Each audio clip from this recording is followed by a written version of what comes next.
We're doing practical things that's going to help families, help the children to be in education, because there you learn English, maths, physics, science, everything. And not only that, but the well-being of being able to be in the garden and look at the tomatoes growing and the veggies growing. It'll help mental illness. It'll help everyone.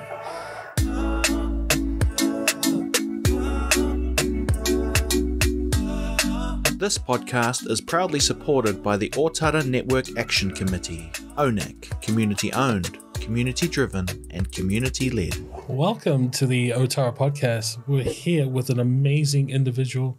I think he's up for knighthood. Will, he's up for knighthood. I believe that the Queen needs to fly down, come to Otara, knight him. It's Sully. Say hello, my friend. Kia ora. Kia ora. Great to be here this afternoon, and yeah. Thank you for the warm greeting. Oh, thank you, brother. You graced us, so it was awesome, man. I've heard about awesome things from Judy. You're just an awesome superhero amongst the community, and it's a privilege to do this, especially for episode number 1. So thank you so much. So to kick it all off, I want to hear about you. I want to hear about Sully. So what makes Sully amazing? For those who aren't aware of Sully already. Where do I begin? My story goes back. Let's go back just to give you a brief, little bit of an introduction of my journey, where I began and where I am now and what I do. I always go back to paint a picture because it'll give you an idea. I was originally born in the Island of Niue, and my early childhood wasn't the best. Grew up in a family that is very strict in the disciplinary side. So there are a lot of areas that I would like to talk about, but I'm not at this point But let's fast forward. My grandfather introduced me to the bright lights of Aotearoa. He said, "Come to New Zealand, it's the land of milk and honey." Yeah. And that sounds good to me. So absolutely. I jumped on the banana boat, and off we went to Aotearoa. And it was at first the bright lights and everything that was fun. So my journey from there and straight into the pub with my grandfather. And that's where things began to happen for me. Things that not supposed to happen. Got into, fast forwarded a bit, I drank too much. The alcohol controlled me. I thought I could control it, but it controlled me to a point where I became an alcoholic. To a point where life is just not fun anymore. Yeah. So I got to that age where I was ready to fall off. And I think from there, the Almighty God turned up at my doorstep at the early hours of the morning, turned my life around, and put me in a place where I ended up in Ōtara. Mm-hmm. And that was where my journey began. Prior to that, I was connected to the part of the Ōtara stormtroopers, the gangs. So I've had a bit of the gangs, the drugs, the alcohol, the violence, the rock and roll, all that. I've done all that stuff. And it wasn't good for me. Put me in a bad place. But turned my life around and moved into an environment where I began to see things of the past that I've been. I saw youth, I saw children that are going in the same direction where I've been. So I chose and decided then that I need to do something. And so I took a step of faith and stepped out into that territory of working with youth. That was in 1979. Wow. And the rest was history.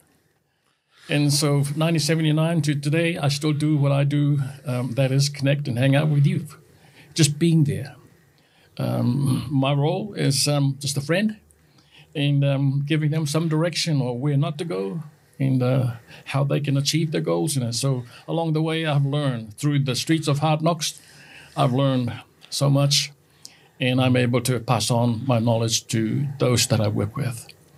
I do what I do because I love it, enjoyed it. It keeps me passionate, keeps me young, keeps me on that track where I can be able to give to others help others. And through the years, many stories. So that's kind of a short version of a little bit of my journey. Sorry, that's the short version. I would love to hear the full version, but like you said, there are things that are kept to yourself, which is understandable. You, sir, are an amazing individual. Just hearing about it within that brief 2 to 3 minutes, wow.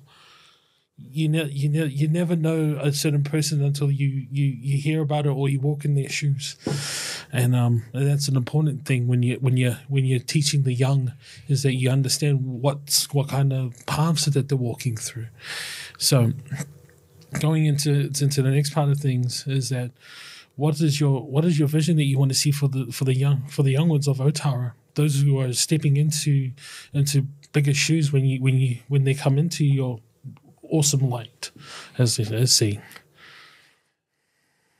I never discovered myself until way later in the years. In fact, I'm still just discovering myself. There's some things that I discovered about myself now that I didn't know. And so what I do is look at a young person and I can see the potential and see what they're put in here, on planet Earth for, their purpose, finding their purpose. That's a big one for me. When I meet a young person, that's the conversation is, who are you? Where you going? And all those questions, what's your goal? What's your dream? What's your vision? And that has always been my conversation, to be able to get them to a point where they can be able to tell me what their dreams are. I sat with Paulie Fuimana, how bizarre, in my garage. This is before he started OMC. And we talk about our dreams. We talk about our aspirations. And we talked for a long time. And we got excited. And he came out of there and went and started OMC. And I went and started an organization called Crosspower Ministries in Ōtara, 1994. But that was what it's all about. It's about recognizing that goal. What is the purpose of a young person? And every time, and I still do it, I talked to some yesterday, same thing. I want to see what you got. Finding what you got. Because every person, every child that I talk to, everyone that's put it on planet Earth is here for a purpose. And that is my purpose. Help others to discover who they are. Well, those purposes comes with challenges then, and if you don't mind, what sort of challenges do these kids come through? It's quite hard to when you're talking to them, especially when from a young to an older generation, the respect has to, when I was growing up, my mother and father, I always learned to always respect your mother and father, your elders. What sort of challenges that you face when it comes to that sort of thing? Because you may not be in that sort of picture where, this is a stranger, I do not know who it is. Do I feel safe with them? A lot of challenges. Many young children and youth that I had come across carry so much challenges in their lives, particularly those who just raised by mom or dad, or raised by grandparents. They don't have any role models, and the only role models that they have is the guy on the street. And most of the time, the guy on the street is the bad role model. But they're drawn to that because it gives them that sense of connect, family, and so that's just one of the challenges. Education is a big one for me because I want to see every child that I come across get a good education. But I think that the education system does not work for many of our kids. And so some of the challenges there, and I can tell you many, many stories of young people that had gone through, failed pretty much at primary level, and don't know how they can make it through to high school and come out on the other end with qualification in selling drugs in gangs.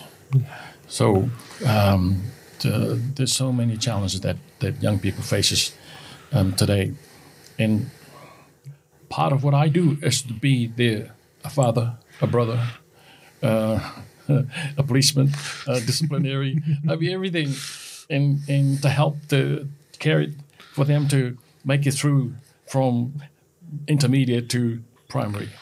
Yeah. And so it's a long journey, because a lot of them do not make it.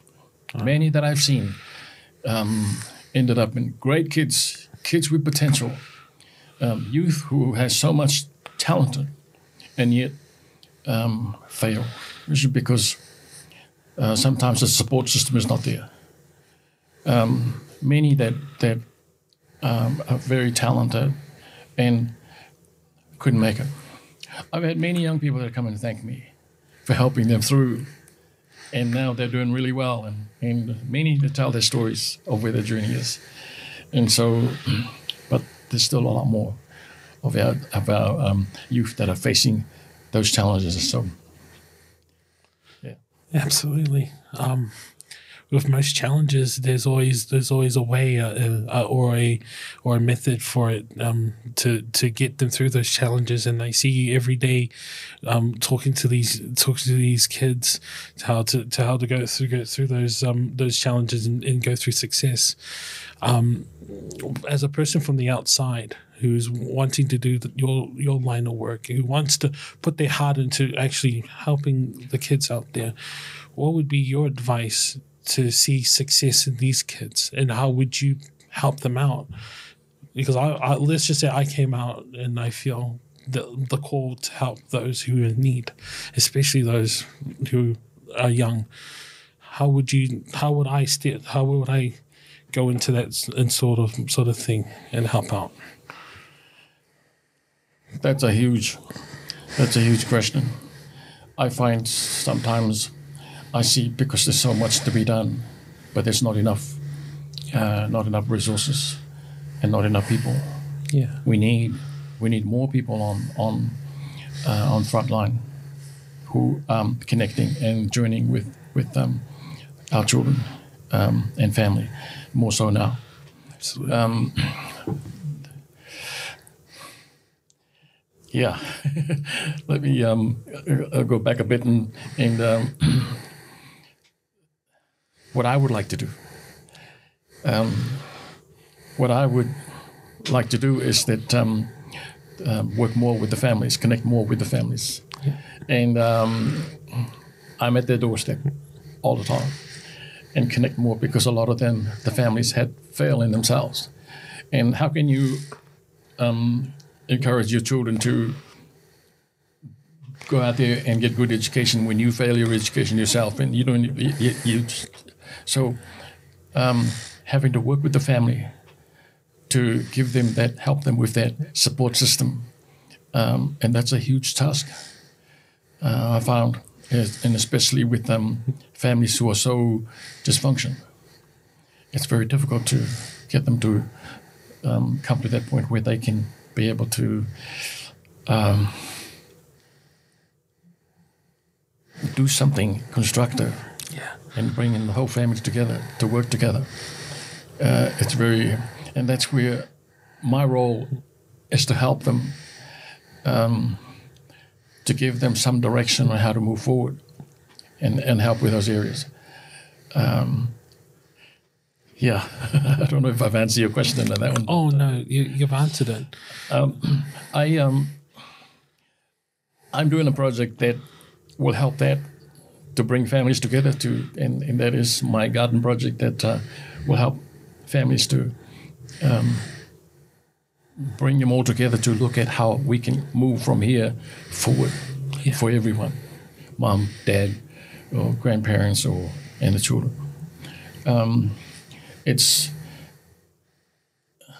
There are people who are supposed to be doing the job, but they're only doing just surface stuff in a 9 to 5. What I'm talking about is a 24/7. Yeah.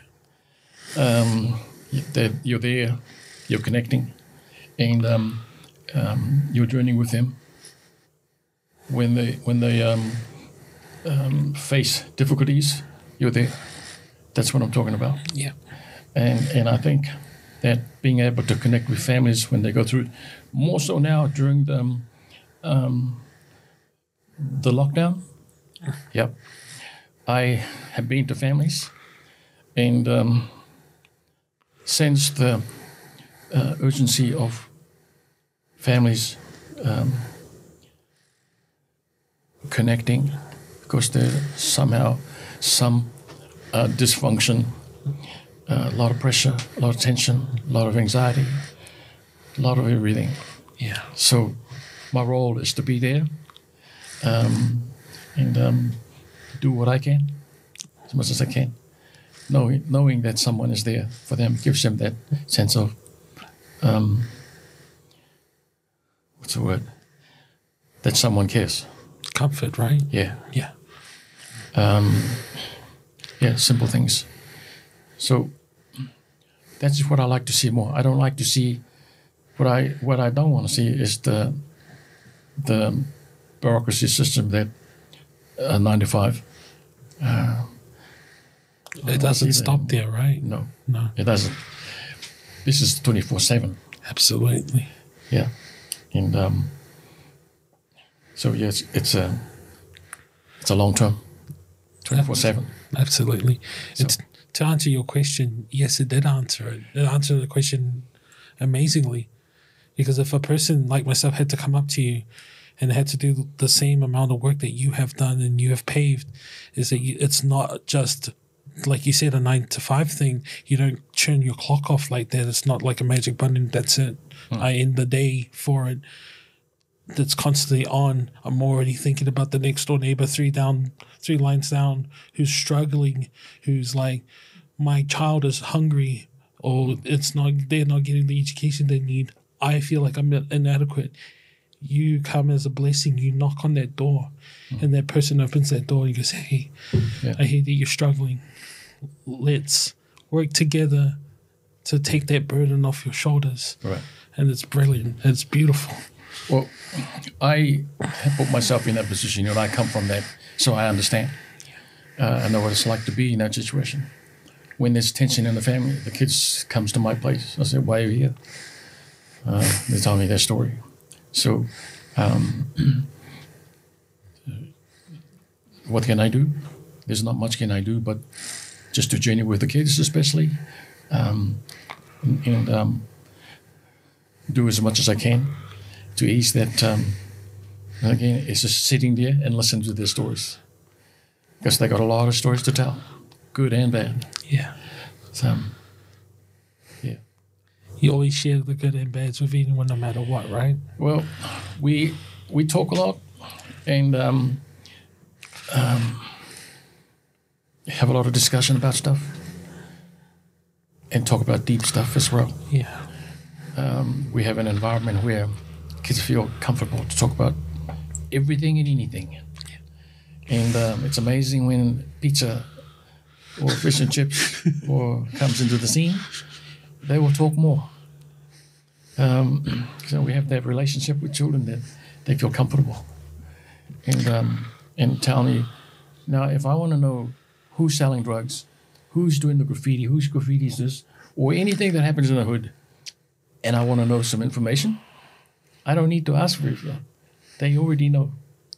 And so they'll tell me anything that I want to know about what's happening in the hood and whose gang is operating here and who's selling drugs and who's the kingpin. They know all that information. Wow. So I have a relationship with children that they tell me stuff.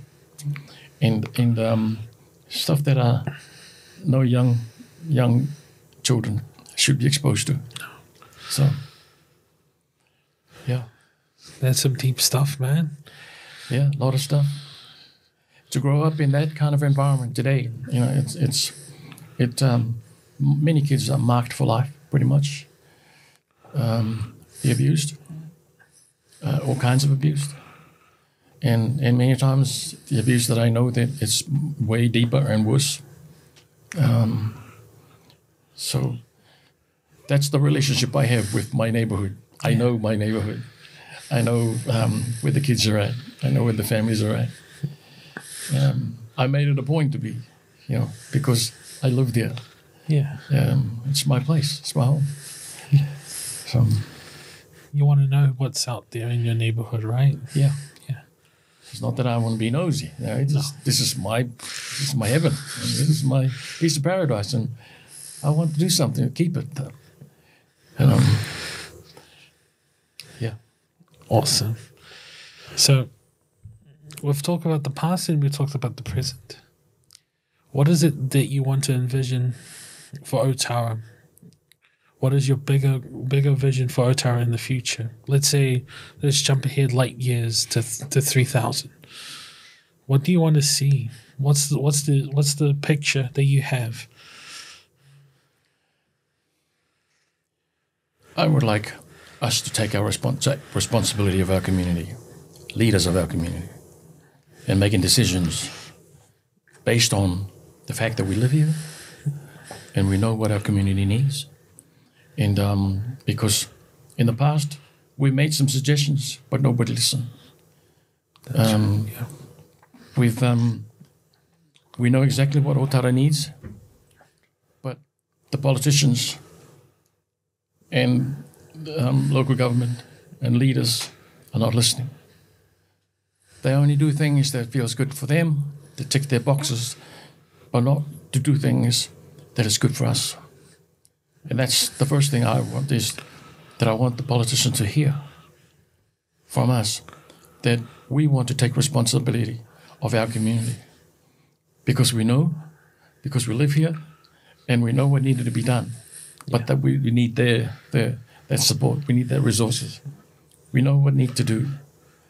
I've been, like I said, since 1979. I've preached the same gospel, the same thing. Nobody listened. They only come in and bring their box for us to fit into. And at the end of this government, the next government comes in, things change. Nothing's changed. Ōtara's still the same. Same The issue's cycle. still the same, if not worse. Yeah. From my perspective, is that we know people of a community, we know what our community needs, and we need to focus and build on that. And we have the solution. We just need the resources. Absolutely. And to see more people like Judy and Tony and others in community need to be supported more, and more resources to put into Absolutely. frontline,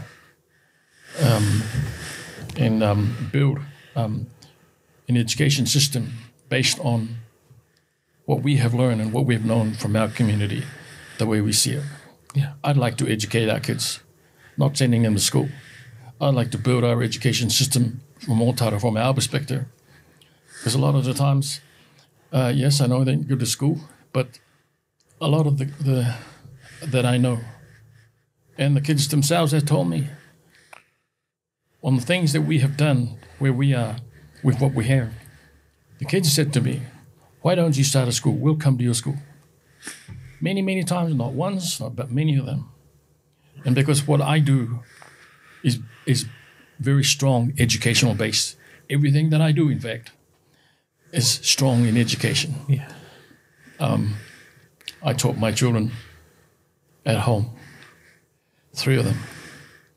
And all the negative things that they've said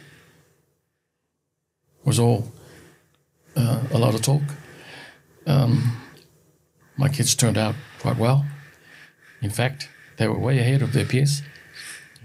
And so I believe that if we can take responsibility of our community and be a part of the education system to change some things because it doesn't work, I think that because that would be for our community to move ahead, we need to focus on that area of education, an alternative education for our kids, because we're not equipping enough today for the changing and challenging times ahead. Absolutely. That's one of the biggest concerns for me. I see our kids today. I see the issues that are coming, in the future, that is ahead of us. Our kids are not equipped at all. They'll fall straight back into the poverty, diseases that had eaten, that had Our families have suffered. So, to go back to your question, I'd like to say to the politician, give us resources. We will do what we ought to do for our community, because we know. I would, and I do everything in my power that I know to be able to see our children and their families go from here to there to there. And with the help of the many passionate friends like Judy and Tony and ŌNAC, I think I would like to see more of ŌNAC be responsible in moving our community forward and bringing changes, because some things has to change. Absolutely. Absolutely. Well said. Well said. I was holding my breath with everything when you said, and it's on the nose. I've grown up in Otara for 31 years. As a child, I was blessed to have the things I had and to see my other peers, my other brothers and sisters around me. You know, I did not know what to do, how to help them out. But then when you meet people like Sully and you meet people like Judy and Tony in your life, then you get a good picture on how to do things. And then that's how you shape yourself and you shape your life around the good people around you. And then you be able to make those around you feel that good glow of just positivity and help. And just hearing all of this today, it puts a really good spin on what I can see in the future. And I appreciate with your words and your wisdom. I'm not very good at words. It's not my gift. I'll speak when I need to, but I speak I preach my gospel with my hands. I believe in the practical things, and what I have seen for many, many years is that there's so much talk, there's so much meetings, there's so many strategic meetings, there's so many of words that have been said, but in terms of what's been done, it's very little. Yeah. I like to, when I want to do something, I do it. Get on and do it, and talk while you're in it. And most of the meetings that I've gone to, there's lots of words but not enough action, and that's what I would like to do. And that's where I'm strong in. I don't talk too much. If you want to hear me talk, come into the front line and hear and see firsthand. That's why I'm getting into what I'm doing now, and that's the project that I really feel that ŌNAC is already on board. And this week we're kicking off a garden project. It's not just a garden project. It is a garden project that is going to cater for everyone, and that is our way to get into the homes to connect with families. Yeah. And that way I can go and check up on their garden and check up on everybody how the garden is growing, and so it is a project that will help families, bring them together. Yeah. Particularly in a climate we are in now, is that people need to grow food. Yeah. And because we're involved in giving food parcels, and when I go to visit families, I see a huge yard, and I see gardens, I see veggies here, I see good stuff. So now it's ready to happen, and I am already busy. But again, it goes back to, we're doing practical things that is going to help families, help the children to be in education, because there you learn English, maths, physics, science, everything. And not only that, but the well-being of being able to be in the garden and look at the tomatoes growing and the veggies growing. It'll help mental illness. It'll help everyone. So I just want to throw that in. No, absolutely. Because that is our project from here onwards. It's getting into the homes, doing gardening, and make it fun. Yeah. Yeah. That sounds cool, man. That sounds cool. It reminds me of my mum when she was in the garden. She's still trying to get me in the garden sometimes. Yeah. But it's an awesome project, and I wish you the best in that project with everyone that's involved. Thank you. I always like to close off with final words. Do you have anything to say, like a little proverb or something that would lift up someone who would listen to this podcast? Well,